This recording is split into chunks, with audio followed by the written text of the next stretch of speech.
Aussies, what an epic day and night it was, and go the Blues, as we always say, Fergo. You're wearing your lucky dress, we're going to be okay. Yeah, fingers crossed. Good on you, man. Christmas comes but once a year, and so does the tax man. To make sure you get the maximum return, we've been speaking to the experts who say there are crucial steps to take before the end of the month. You can count on this Ramsgate Christmas shop for festive cheer, but the gift of good business has been particularly difficult to deliver. We've had the shop for about 28 years. At the moment it's really tough, and we're trying to stay bright. It is tricky. Tax time on June 30th will be crucial to keep the doors open. This year there are some changes to watch out for. The tax offset, worth up to $1,500 for low and middle income earners, expires. If you're working from home, you can claim 67 cents per hour for expenses, but that's down from the 80-cent shortcut during the pandemic. Thinking of donating to a charity or paying for a subscription or membership fee related to work? Do it now. And for property investors, you can claim interest deductions for the amount that you borrowed to purchase your rental property.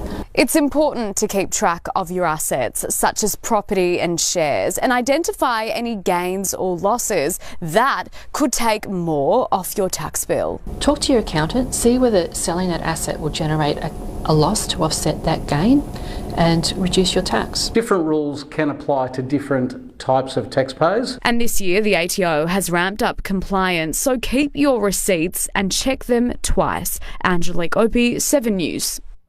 Amber is back with the forecast now. Amber, how's the rest of the week shaping up? Mark, thankfully it shouldn't be as cool as today, but there is some wet weather on the way. We've just received the latest weekend forecast. That's coming up next.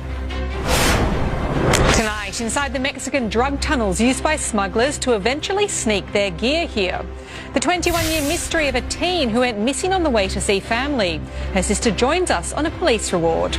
Plus the newly awarded Young Farmer of the Year, turning the ag game on its head. We'll see you at 10:40. Tonight's 7 News headlines: possible signs of life with banging noises heard in the search for a missing submarine. Police accused of a cover-up over the taser death of a dementia patient. Metal detector wands could be used in Sydney's fight against knife crime. And a historic Ashes win for Australia, led by captain Pat Cummins. Now here's Amber with Sydney's weather. Thank you, Mark. Well, the good news is it should be slightly warmer tomorrow morning after that freezing start today. And while minimums were well below average, it was the apparent temperatures that really had some bite. It felt like minus 5.2 at Richmond this morning, minus 4.4 at Camden. Spare a thought for the people at Mossvale in the Southern Highlands, though. The feels-like temperature there was minus 9 just after 6:30 a.m.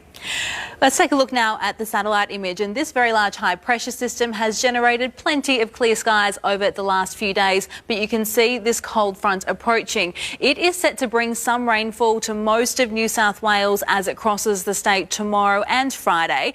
In that system's wake, a ridge of high pressure will develop across the north, while a series of fronts brush the south over the weekend, bringing some more cool and gusty conditions to parts of the state's southeast. But if we take a look around the country tomorrow, you can see that front is set to generate plenty of wet weather. Up to 25 millimetres of rain is forecast tomorrow in Adelaide, with late rain also expected in Melbourne and in Canberra. 12 degrees the top there, dipping to 0 tomorrow morning. Meanwhile, Brisbane is expecting a partly cloudy 22. Across the state, you can see those showers pushing east thanks to that front. There is a chance of a storm across the far west and also the central west slopes and plains, with fresh gusty winds forecast during the middle of the day. That wet weather is set to reach the coast and Sydney during the afternoon.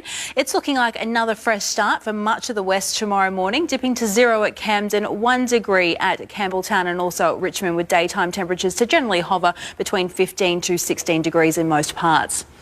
On the water tomorrow, light variable winds should become northerly during the middle of the day, increasing to 20 knots offshore during the late evening. But back in the city tomorrow, 17 degrees is the forecast top under cloudy skies, with those late showers expected, persisting early Friday at this stage, but then we should enjoy a sunny end to the working week, with clear skies forecast right throughout the weekend, reaching 21 degrees across the city on Sunday. Still a little bit chilly though tomorrow morning moving across the west. But Mark, tonight is the longest night of the year with winter solstice tomorrow. We'll have 14 hours and 6 minutes of darkness before sunrise at 7 a.m. Hopefully that means a bit of a sleep in for some. Sleep in would be very nice, Amber. Thank you. That is 7 News for this Wednesday. We'll have updates for you throughout the evening. I'm Mark Ferguson from all the team. I hope you have a great night.